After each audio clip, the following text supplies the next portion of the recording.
大家好，我今年76歲了，在這個應該含飴弄孫、享清福的年紀，我卻在2020年遇上了人生最大的劫難，我中風了。今天我寫這篇文章，心裏充滿感觸，看着窗外和煦的陽光，再看看自己這雙曾經動彈不得，如今卻能穩穩踏在地面上的雙腳，我想對每一位正在病榻上、輪椅上的同路人說，不要放棄，因為我也曾在那樣黑暗的深淵裏，但我走出來了。斷崖式的墜落，連飲水都成了車。2020年那一場突如其來的中風，將我從一個行動自如的正常人，瞬間推入了一個完全陌生的世界。那種感覺，就像是靈魂被困在一個不再聽使喚的軀殼裏。剛入院時，我最深刻的痛苦不是不能走路，而是連生而為人最基本的本能都失去了，因為吞咽功能受損。我連飲一口清水的權利都沒有。護士告訴我，如果直接喝水，水會入肺引起肺炎。於是，我每一杯水都要加入那種叫凝固劑的東西，把水攪拌成黏糊糊，像啫喱一樣的膠狀物才能勉強吞下。那種味道，那種觸感，對一個愛喝茶、愛品水的長者來說，簡直是尊嚴的粉碎。更令我沮喪的是，我連坐起身這件事都做不到。我躺在病床上，看着天花板，感覺自己像一塊被丟棄的木頭。每當要坐起來時，必須要兩三個人在旁邊扶着，撐着我的腰背，我才能勉強維持坐姿幾分鐘。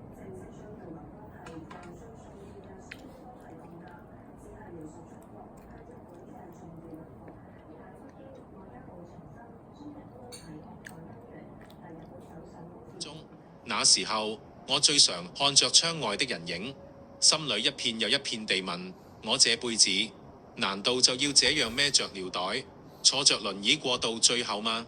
輪椅上的掙扎，尊嚴是靠汗水換回來的。出院後，我開始了漫長而痛苦的復健。那時的我，出門要坐輪椅，身上還要孭着尿袋。坦白說，那段日子我真的很怕出街，怕鄰居的目光，怕別人看見我這副狼狽的樣子。但我心裏有個聲音在吶喊，我不想一輩子這樣坐着看世界。復健的過程是一場沒有硝煙的戰爭，每一次物理治療對我這個76歲的老人家來說都是極大的體力挑戰。剛練習站立時，不到1分鐘，我整個人就大汗淋漓，雙腿不停地發抖，那種酸軟是透進骨頭裏的。每一次練習移步，我都覺得自己的雙腳像灌了鉛，要用盡全身的力氣才能挪動那一丁點距離。但我告訴自己，今日我能坐穩1分鐘，明天我就要坐2分鐘。今日我要人扶才站得起，明天我就要試着自己撐一下。我開始不再逃避別人的目光，我孭着尿袋，坐着輪椅去公園。當我累得想放棄時，我就看看身邊的家人。